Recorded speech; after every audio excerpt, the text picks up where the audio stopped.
Olá, estudantes do Instituto Educacional Santa Cecília, sejam bem-vindos a mais uma aula de Geografia. Na aula de hoje, pessoal, vamos iniciar um novo assunto. Como eu já tinha anunciado para vocês, a gente finalizou fusos horários do Brasil, tal, aquele estudo da latinha. Mais uma vez repito, aqueles alunos que por acaso não fizeram a lata ou o questionário, foi uma atividade avaliativa, né, valendo nota para o segundo bimestre.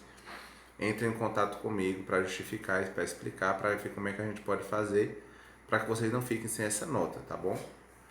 Então não deixem de me procurar para a gente tentar ver alguma forma de resolver isso, tá? Mas como a gente não pode ficar esperando, a gente vai seguir com os novos assuntos. Hoje iniciando um novo assunto.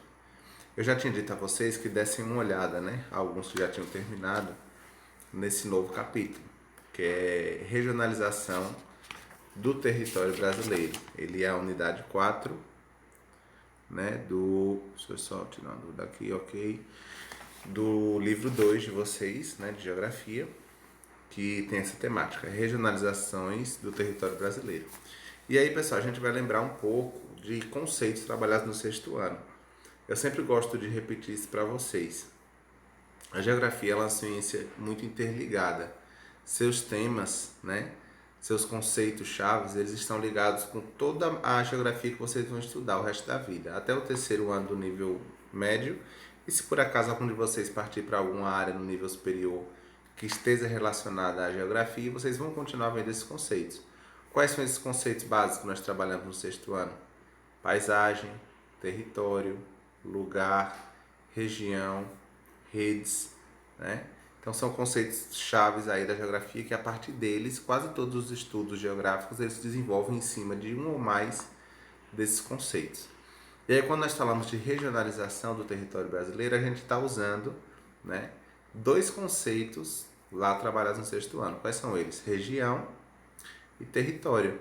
Tá? A gente vai, no decorrer do trabalho dessa nova temática, falar muito, principalmente de região, porque a gente está falando de regionalização, a gente vai relembrar um pouquinho o que é, e também de território, certo? Então, lembre que eu disse a você, tudo que a gente estuda lá é interligado, por isso que se a gente ficou com alguma dúvida naquela época, vai atrapalhar agora, porque a gente vai precisar de novo desse assunto. Mas aí não tem problema, a gente pode ir relembrando, né? É sempre bom relembrar para reavivar a memória, e vocês podem, qualquer dúvida, entrar em contato comigo, certo? Então vamos lá, pessoal. O primeiro conceito que a gente vai relembrar é exatamente o de região, de regionalizar, né? Não sei se vocês se lembram, mas o que significa região? O conceito de região ele está focado em organização, né? Organizar. Só um momentinho. Sim, pessoal, continuando.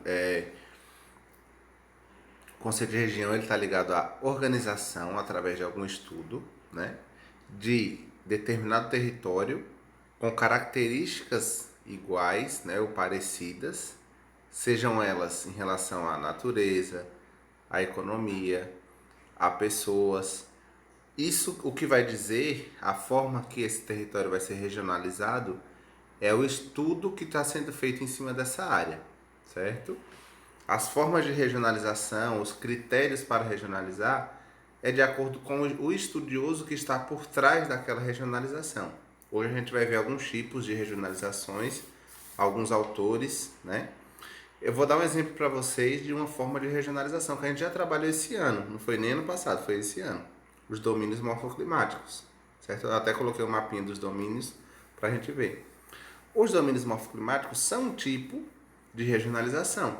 Quem fez essa regionalização? Assis, Nassib e Absaber. Lembrem que é aquele autor que foi o principal estudioso, ele é um dos principais geógrafos brasileiros, e foi ele que criou o estudo dos domínios morfoclimáticos, né? E aí lembre, o que são os domínios, né? São aquelas regiões, só vejam, regiões que têm parecidos a natureza, os solos, o relevo, o clima. E aí a Assis ele junta essas características mais próximas e divide o território brasileiro dentro dos domínios morfoclimáticos e as zonas de transição entre os domínios.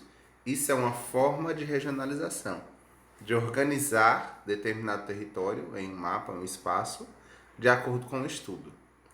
Nesse caso dos domínios morfoclimáticos, o estudo em relação aos domínios, certo? Eu acho que em ciências, eu não sei se você já viu com o professor Leandro, o mapa dos biomas, que são bem parecidos com os domínios, mas tem alguns que não batem, né? Isso também é uma forma de regionalizar. Um estudo que é feito em cima dos biomas, os tipos de vidas, né, tanto vegetais como animais, mais recorrentes daquela região, e é definido o bioma amazônico. Então isso é também uma forma de regionalização, certo? Então regionalizar é isso, através de algum estudo, de alguma pesquisa, você pega determinado território e você divide ele em regiões com características mais parecidas. Esse é o conceito e a forma mais simples, mais fácil de explicar para vocês o que é região. Com o passar da aula, que eu for mostrando os mapas dos exemplos, acho que vai ficando melhor para a gente entender, ok? Então vamos adiante. Antes da gente seguir, pessoal, vocês têm que, eu acho que eu já comentei com vocês sobre isso, mas eu vou reforçar. Em 1934 foi criado no Brasil esse instituto, que é o IBGE, Instituto Brasileiro de Geografia e Estatística. Eu deixo o endereço do site, se vocês quiserem olhar, dar uma olhada, eu recomendo. Tem muitos dados sobre o Brasil, muitos mesmo, dos que vocês mais imaginarem, né? Tá aí o site, o portal do IBGE, que é www.ibge.gov.br, certo? E esse instituto foi exatamente criado no Brasil para esse tipo de estudo. Estudo de regiões, estudo de análise socioeconômica, de pobreza, de riqueza, de índice de desenvolvimento humano, de regiões rurais e urbanas no Brasil, desenvolvimento desses mapas de regiões.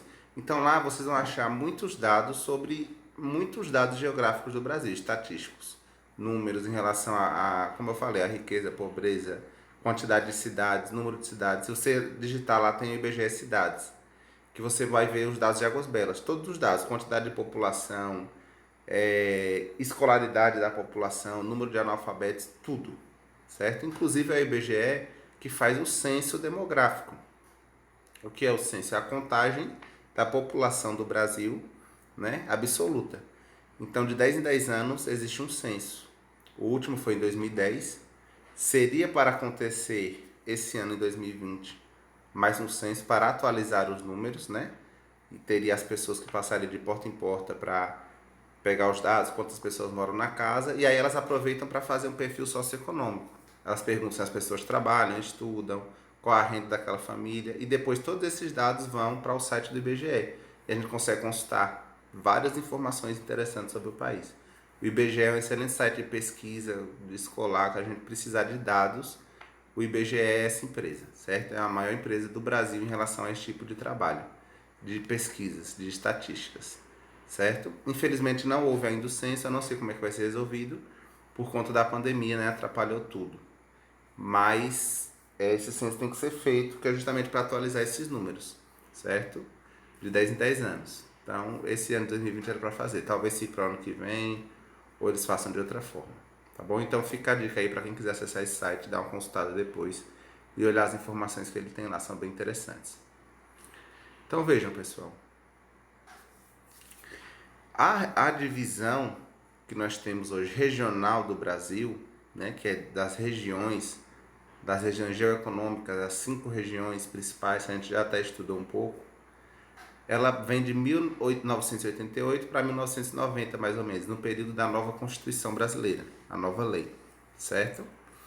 Daí para cá é que nós temos, ou seja, é recente, nós temos aí aproximadamente 30 anos, né? Fazendo 30 anos esse ano, que o Brasil é regionalizado dessa forma, certo? E aí vocês vejam o título, Brasil Divisão Regional IBGE, ou seja, oficialmente esta é a regionalização do Brasil, pelo IBGE, certo? O IBGE é uma empresa estatal, uma empresa do governo, ela foi criada exatamente para esse tipo de coisa. Existem outras regionalizações do território brasileiro? Sim, muitas outras. Porque, como eu falei para vocês, ela não depende de um estudo que está sendo feito, né? Se eu quiser fazer um estudo em relação a quantidade de vegetação nativa que ainda existe no território brasileiro, seria um mapa totalmente diferente né? Seria outro tipo de regionalização que eu estaria estudando e eu proporia essa regionalização. Essa é a regionalização oficial das regiões, das grandes regiões brasileiras. 5 regiões: Norte, Nordeste, Centro-Oeste, Sudeste e Sul. Que nas próximas aulas a gente vai estudar detalhadamente cada região do Brasil, certo? E o IBGE foi quem fez essa divisão, que criou essa divisão de acordo com as características naturais, econômicas, sociais, culturais de cada lugar desse, certo? E aí foi o mais próximo que ele chegou. Nós podemos dizer que vai ser para sempre assim? Não.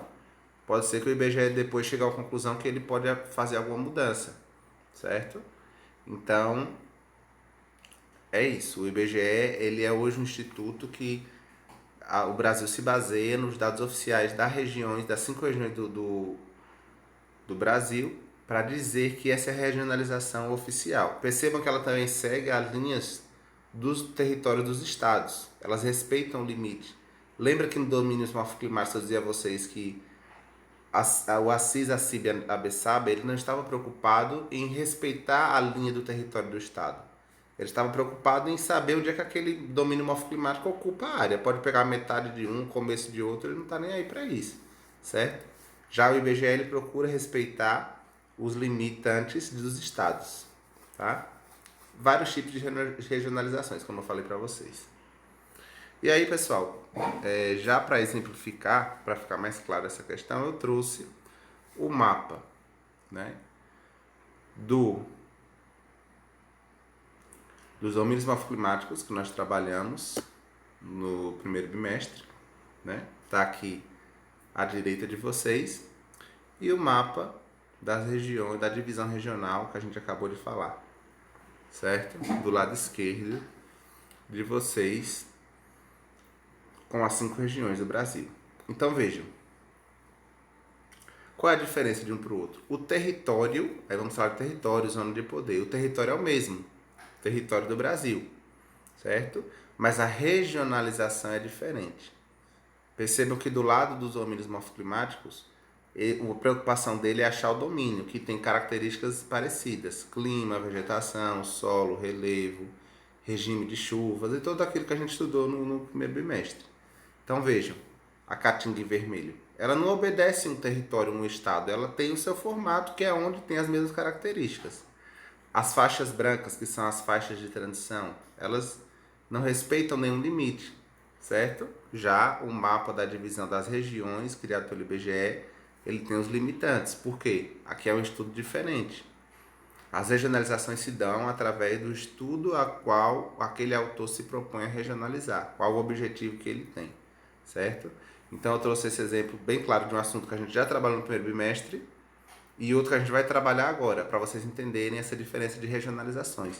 Está errado aqui alguma? Não, nenhuma das duas está errada. As duas têm propostas diferentes. Aziz Nassib Abessabe cria a regionalização dos domínios morfoclimáticos, um estudo dos aspectos naturais, de clima, relevo, vegetação, como eu expliquei para vocês. O IBGE cria uma organização regional, né, de acordo com características mais do que isso, culturais, humanas, e aí ela cria esse outro estudo. Nenhum dos dois está errado. Enquanto regiões do Brasil, oficialmente a gente conhece a do IBGE. Mas aí se a gente estiver estudando domínios morfoclimáticos, a gente tem que usar a regionalização dos domínios morfoclimáticos. Ok? Vamos adiante.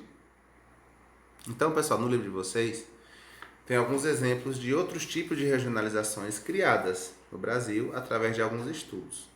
Uma delas foi a regionalização de Pedro Pinchas Geiger, que é os complexos regionais do Brasil, em 1967. Quando vocês forem fazer a leitura do livro, vocês vão localizar o box aqui falando detalhadamente dessa tipo de regionalização, complexos regionais.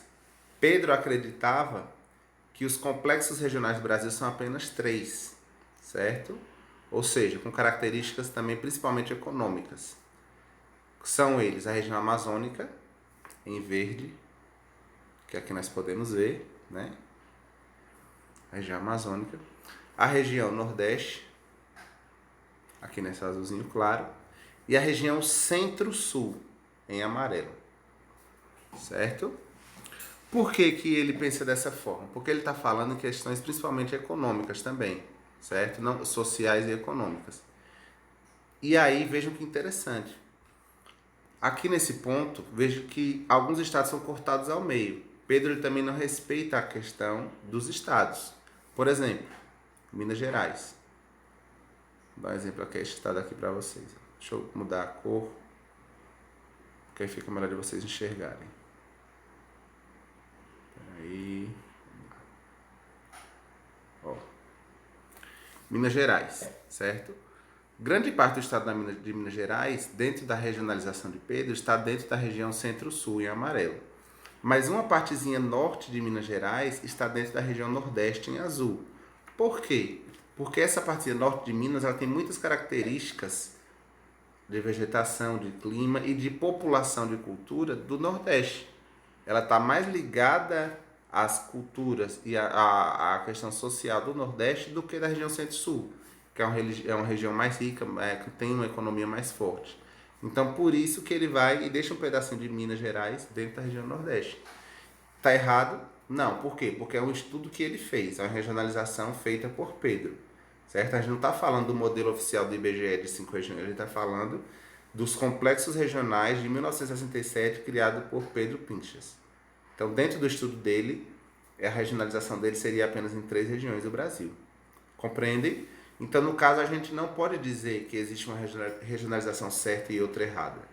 O que é que a gente tem que reconhecer? Quando a gente vê um mapa desse com apenas 3 regiões, se o oficial é 5, a gente vai pensar, poxa, que tipo de regionalização é essa? Qual era o objetivo do autor em regionalizar o país desse jeito? Essa é a dúvida que tem que gerar na gente, ok?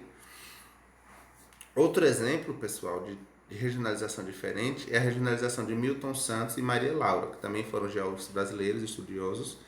Também está no livro de vocês esse exemplo. E Milton Santos e ela, Maria Laura, já dividem essa regionalização em 4, como vocês enxergam aí, certo?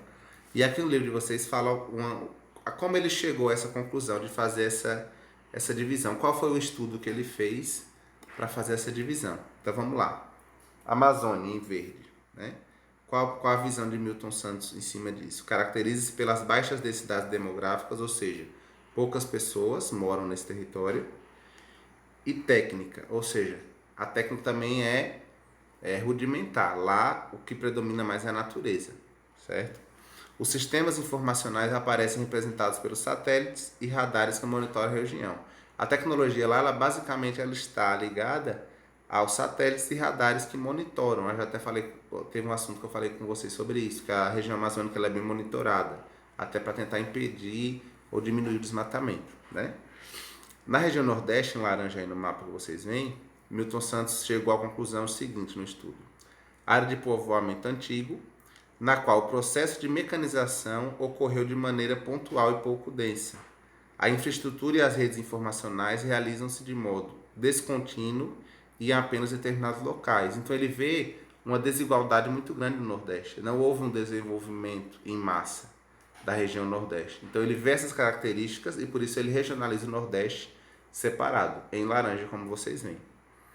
Na Centro-Oeste, em amarelo, ele diz assim: considerado uma área de ocupação periférica, associada à agropecuária e à modernização subordinada aos interesses da região concentrada, apresenta as maiores densidades de mecanização agrícola e as maiores taxas de consumo de agrotóxico. Então Milton Santos ele enxerga essa área do Centro-Oeste como uma área agrícola, ou seja, os grandes plantations, são o grande ponto de plantações para exportação, de soja, principalmente na região Centro-Oeste, onde é o lugar que é mais o agronegócio, né? Não é a agricultura familiar, de famílias, como era mais na nossa área. É realmente aquelas plantações imensas, com grandes maquinários e que grande parte é exportado, vai para a exportação brasileira. Então ele regionalizou a região Centro-Oeste dessa forma. E em vermelho ele destaca a região concentrada. Então vejam, olha o nome que ele deu para a região, concentrada. Por quê? Baseado no estudo que ele fez. Ele diz assim: caracteriza-se pela grande densidade do sistema de relações que intensifica os fluxos de capitais, informações e mercadorias.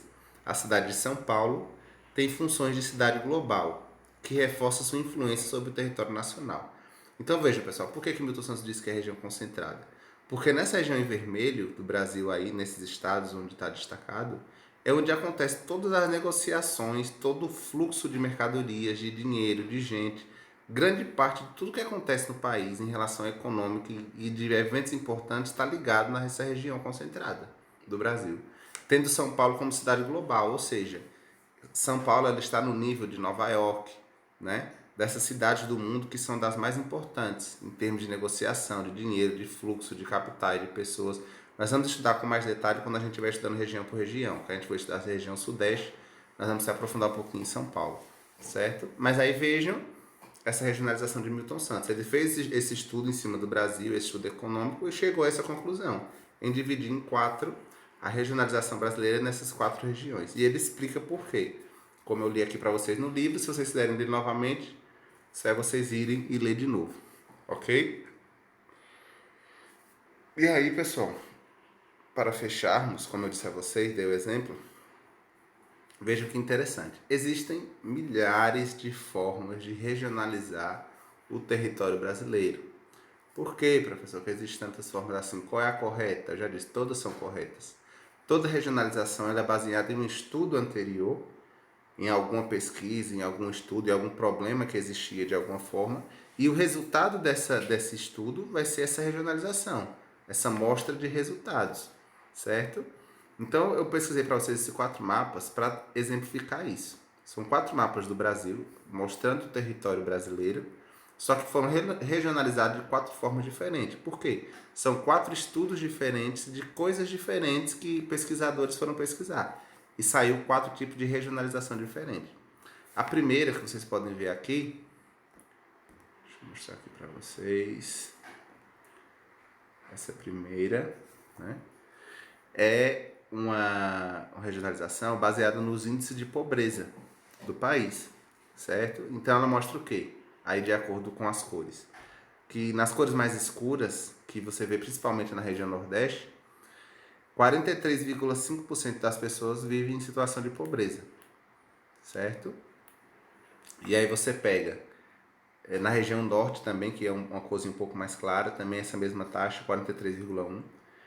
Na região Centro-Oeste, 17, alguma coisa. E na região Sudeste e Sul são as menores taxas, né? Isso é uma forma de regionalização, um estudo sobre a pobreza no Brasil e uma regionalização diferente, ok? Ó, nesse outro mapa, deixa eu apontar aqui as setas para vocês verem. Ele é o mapa, deixa eu abrir aqui. Ele é um mapa, vejam, olha que interessante essa regionalização que eu achei. Ele é um mapa do período de eleições presidenciais, onde Dilma Rousseff e José Serra foram candidatos.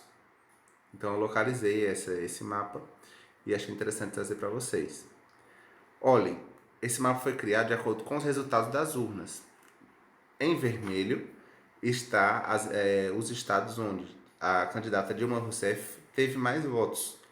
E em azul estão os estados onde o candidato José Serra teve mais votos. Isso é um tipo de regionalização também. A partir desse estudo você pode fazer várias análises, né? Só que vejam, isso já indo para a área política.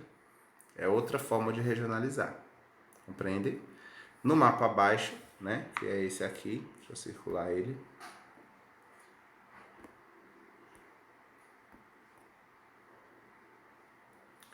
Neste mapa, né, nós temos um mapa sobre agricultura no Brasil, certo? Então vejam que ele não respeita território de estado, não respeita território de cidade, de região, de nada.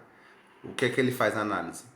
Em marrom nós temos os lugares onde são plantados grãos, onde a agricultura brasileira é focada em grãos. Em amarelinho ali, claro, a gente tem policultura, ou seja, é plantado várias coisas no mesmo lugar. Feijão, milho, macaxeira, abóbora. Então, policultura, muitas culturas. Em laranja a gente tem monocultura, ou seja, é plantado uma coisa só, um tipo de vegetal só.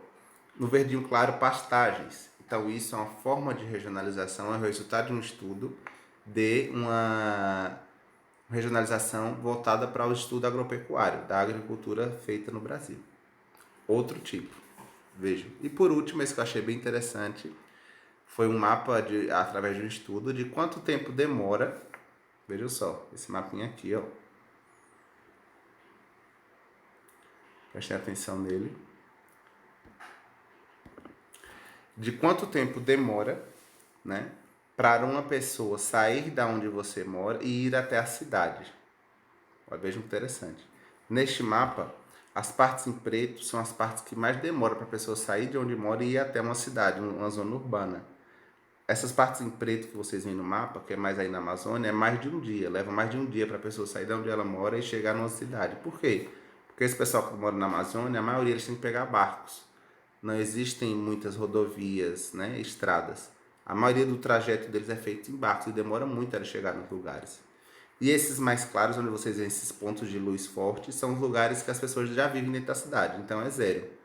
Não demora para chegar na cidade, porque ela já está dentro da cidade. Certo? E aí os vermelhos vai demorando 2 horas, né? Aí foi feito esse estudo e saiu essa regionalização, esse tipo de regionalização. Tá vendo? É isso, pessoal. Então, só para a gente finalizar, outro ponto interessante que é bom vocês saberem, é que não se regionaliza apenas o Brasil. Qualquer tipo de território, aí vamos lembrar o que é um território, é um determinado local onde existe uma relação de poder, onde alguém pertence a alguém, essa pessoa precisa proteger, precisa cuidar, precisa desenvolver seu território. A regionalização ela pode acontecer em qualquer território. Em Águas Belas dá para regionalizar? Sim. Quando a gente fala que Águas Belas tem uma zona urbana e uma zona rural, se a gente fizer um mapa de se mostrar o mapa da zona urbana de Águas Belas e o mapa das zonas rurais, dos sítios, é uma forma de regionalização. A gente está mostrando o mapa de Águas Belas de uma perspectiva em zona rural e zona urbana. Certo?